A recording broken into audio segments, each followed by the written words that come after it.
En lo alto de las montañas de los Andes, a más de 12.000 pies sobre el nivel del mar, cerca de las orillas del lago Titicaca, se encuentran las antiguas ruinas pre-incas de Pumapunku, Puerta del Puma. Esas ruinas, a unas 45 millas al oeste de la moderna ciudad de La Paz, Bolivia, se erigen como uno de los mayores misterios de la Tierra. Para cuando fue descubierto por los incas, Pumapunku ya estaba abandonado.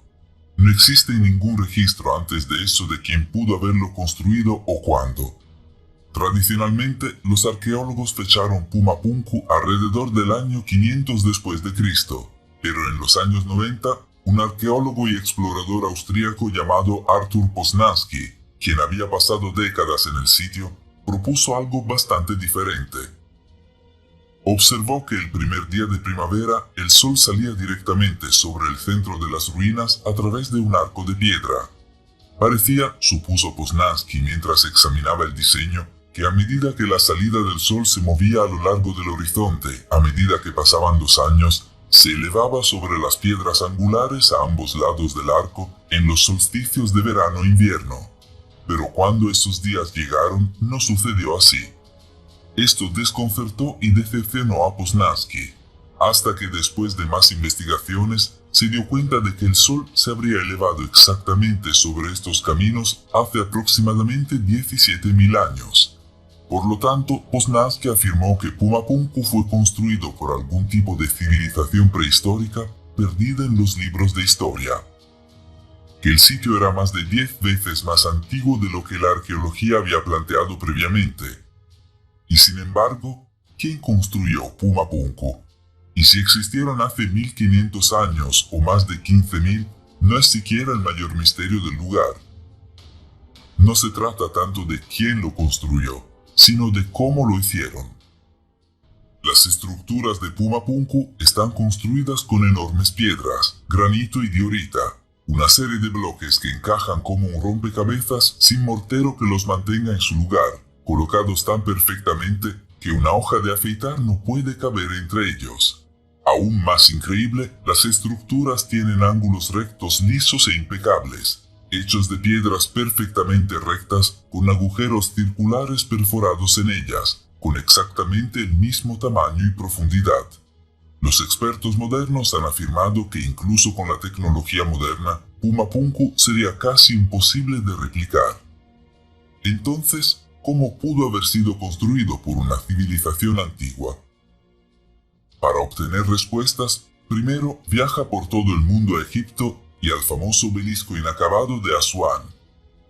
Hasta el día de hoy, el enorme obelisco se encuentra encerrado en un lecho de roca de granito, una monstruosidad de unos 42 metros de largo y más de 1.000 toneladas, más del doble del tamaño del obelisco egipcio más grande completado. Pero no fue solo el tamaño lo que confundió a los arqueólogos modernos. Aún más desconcertante, el obelisco fue tallado en granito rosa, una roca extremadamente dura, mucho más dura que las herramientas utilizadas por los antiguos egipcios.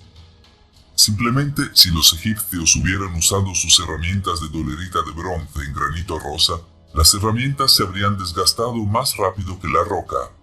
Además, el obelisco estaba tendido en una profunda zanja que no habría dejado espacio para un golpe fuerte. Si el martillo egipcio ya no era lo suficientemente fuerte como para tallar el granito, lo sería aún menos sin tener espacio para terminar y golpear con firmeza. Con esto en mente, los arqueólogos que examinaron el obelisco notaron lo que parecían ser extrañas marcas de herramientas en el costado, descritas como paletas, como si se hubiera hecho con una lijadora de banda sobre madera. Este no era un patrón hecho con herramientas de martillo, ni tampoco ningún tipo de herramienta que poseían los antiguos egipcios. Curiosamente, se encontraron paletas similares en megalitos en Perú y en otros lugares. El experto en fabricación Chris Dunn, que examinó el sitio, llegó a una sugerente conclusión. El obelisco inacabado ofrece evidencia indirecta convincente con respecto al nivel de tecnología que habían alcanzado sus creadores. No tanto al indicar claramente qué métodos se usaron, sino por las abrumadoras indicaciones de qué métodos no podrían haberse usado. Y sin embargo, el obelisco de Asuán no es la única evidencia egipcia de tal cosa. Considera las enormes cajas de granito que se encuentran en el Serapeum de Sácara, un sitio cerca de Memphis en el Bajo Egipto. Estas cajas se terminaron con una precisión increíblemente alta, con dimensiones más nítidas de lo que debería haber sido posible en ese momento, particularmente cuando se usaba granito. En los tiempos modernos, los albañiles usan máquinas de presión hidráulica con punta de diamante, cargadas con abundante líquido refrigerante, para cortar granito, a diferencia de las herramientas primitivas del antiguo Egipto. ¿O qué pasa con los muchos ejemplos de cerámica artesanal de piedra egipcia tallada en granito y otras rocas duras con una precisión inimaginable? Los expertos afirman que incluso con la tecnología moderna, esta cerámica artesanal no se puede replicar. Si no la llamada tecnología moderna, ¿qué tipo de tecnología poseían los antiguos egipcios entonces? Chris Dunn ofrece una explicación dramática. Creo que estos artefactos que he medido en Egipto son la pistola humeante que prueba, sin lugar a dudas, que existió en el antiguo Egipto una civilización superior a la que nos han enseñado. La evidencia está tallada en la piedra. La pregunta entonces es, si esto es, de hecho, evidencia de una prueba irrefutable, ¿qué muestra esta evidencia? ¿Cuál es la prueba irrefutable? Es decir, ¿cómo lo hicieron? En la década de 1980, un grupo de investigadores de la Universidad St. Cloud de Minnesota, dirigido por el enigmático arqueólogo Ivan Watkins, se esforzó por estudiar la mampostería de las increíbles ruinas incas de Machu Picchu en Perú a un nivel microscópico. La roca dura, como la que forma las poderosas estructuras de Machu Picchu, contiene una mezcla de numerosos minerales con diversos grados de dureza, que se pueden ver cuando se examinan con un microscopio. Cuando se aplica fuerza a la roca, ya sea al martillar, moler o lijar, los minerales más débiles se agrietan y se rompen, mientras que los más duros permanecen juntos. Al estudiar microscópicamente la mampostería de Machu Picchu, Watkins y su equipo esperaban saber más sobre cómo se cortó la roca y por lo tanto cómo se hicieron las estructuras. Y sin embargo, al examinarlas, Watkins y su equipo quedaron atónitos. La superficie de la roca no era una mezcolanza desigual de minerales rotos y unidos, sino más bien una superficie lisa y resbaladiza, casi como si la roca hubiera estado expuesta a un calor extremo. Fragmentos de cuarzo fundidos en una especie de esmalte que presenta en la piedra irregularidades microscópicas. La investigación fue emprendida por un equipo diferente, dirigido por un geólogo de la Oficina de Minas de Estados Unidos llamado Devin Lynn Roth, que buscaba descubrir cómo se habían cortado los bloques de piedra de Machu Picchu para darle a la roca un efecto vidriado. Después de un poco de esfuerzo, Lynn Roth y su equipo descubrieron que al enfocar un láser con 100 vatios de potencia en un área de 2 milímetros y moverlo hacia adelante y hacia atrás, la cortadora podía cortar una piedra. Este fue un proceso que llamaron desegregación térmica. Sin embargo, independientemente de cómo se llamara, parecía que Lynn Roth y su equipo estaban sugiriendo que los incas podrían haber cortado las piezas utilizadas para crear Machu Picchu con láseres. Y hablando de la antigua tecnología de corte por láser, debemos mencionar la misteriosa roca Al-Nazla, que se encuentra en el oasis de Taima en Arabia Saudí. Este bloque macizo se divide por el centro mediante un corte muy preciso y limpio, casi como si la roca fuera cortada con algún tipo de tecnología láser. Aparentemente los incas no eran los únicos que poseían este tipo de tecnología. Es interesante notar que al igual que los egipcios y los pueblos antiguos del lago Titicaca, los incas adoraban al dios Sol. Tenían un festival anual llamado Festival del Sol, durante el cual un sacerdote usaba un brazalete con un amuleto de oro cóncavo para reflejar el sol y prender fuego a una pila de algodón. Algunos han sugerido que esto es una pista, otros han ido más allá, como Ivan Watkins, quien en un artículo de 1986 publicando en el LA Times proclamó: "Los incas usaron energía solar, no mano de obra, para cortar las enormes piedras que usaron para construir sus enormes ciudades. Según Watkins, los incas usarían grandes reflectores parabólicos en forma de plato, hechos de oro del tamaño de 2 hombres de ancho, para enfocar la energía del sol en un rayo de luz que podría cortar rocas. No tengo ninguna duda de que sabían cómo hacerlo, afirmó Watkins. La existencia de grandes discos de oro en los templos incas está confirmada por los registros de los conquistadores españoles, que, según los historiadores, probablemente cortaron los discos de oro para hacer fichas de póker, antes de fundirlos y enviarlos de regreso a España. Si estos discos se usaron como sugiere Watkins, uno podría reírse de las acciones estereotipadas de los conquistadores al tomar el botín y no ver su significado. Pero, ¿cuál es el significado? Es posible que los incas y otras civilizaciones antiguas como la egipcia y quienes construyeron Pumapunku tuvieran conocimiento de cómo aprovechar el poder del sol. Las 3 civilizaciones lograron hazañas aparentemente imposibles de trabajar en piedra. Las 3 vivían en un lugar con un año de sol y adoraban al dios Sol.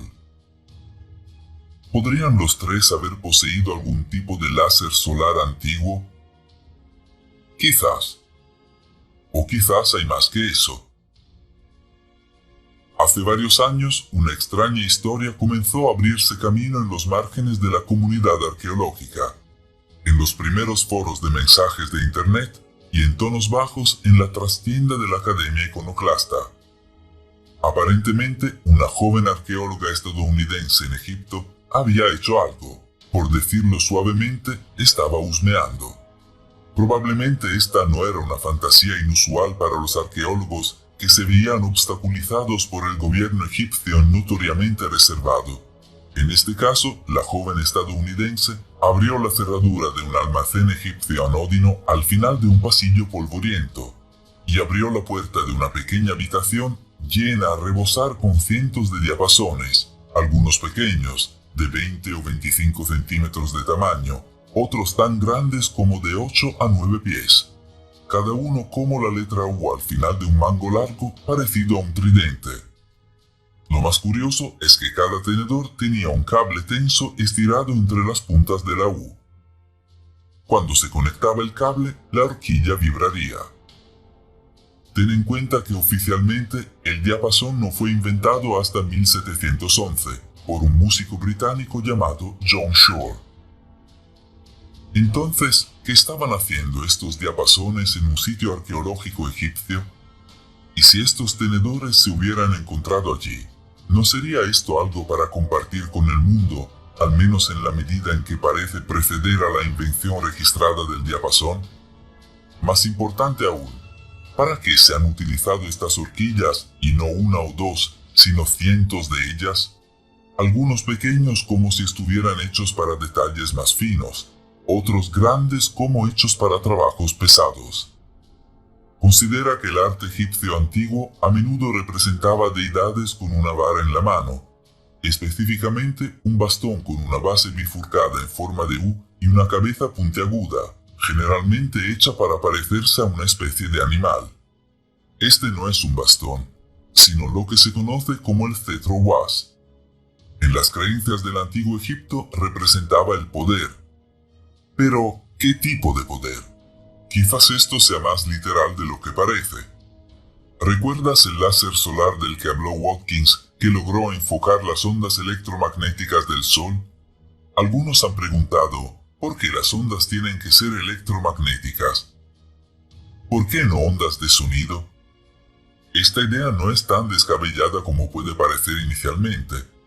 De hecho, ya en el año 2000, la NASA había comenzado a trabajar en lo que llamaron un perforador sónico ultrasónico. Más simplemente, un dispositivo que usa ondas sonoras para atravesar materiales. Este es un dispositivo que la NASA prevé que se utilizará para explorar debajo de la superficie de otros planetas en el futuro. Más recientemente, los científicos de la Universidad de Michigan descubrieron una forma de concentrar las ondas sonoras a una frecuencia 10.000 veces más alta de lo que los humanos pueden escuchar, en un rayo que luego actúa como un cuchillo invisible. En otras palabras, Los científicos de la Universidad de Michigan han creado un rayo láser invisible de sonido. Esta llamada perforación sónica se relaciona directamente con las civilizaciones del Antiguo Egipto y en otros lugares. Al enviar vibraciones de sonido a través del mango de un diapasón, por ejemplo, al arrancar un cable tenso entre las puntas de la U, el extremo inferior del tenedor puede ser convertido en un martillo neumático de alta frecuencia, que incluso si estuviera hecho de cobre, podría cortar granito con precisión. Quizás así es como los egipcios cortaban la roca que era demasiado dura para sus herramientas, y en las mismas características que se encuentran en la mampostería egipcia se encontraron en otras partes del mundo, en lugares como Machu Picchu y Pumapunku. Quizás cada una de estas civilizaciones antiguas poseía secretos olvidados del poder del sonido. O quizás los secretos son aún más profundos. Quizás el poder del sonido era algo que los antiguos sabían demasiado bien. Mejor, de hecho, de lo que sabemos en los tiempos modernos. Gracias por vernos. Si disfrutaste el video, haz clic en me gusta. Y si eres nuevo, suscríbete y haz clic en la campanita para recibir futuras notificaciones.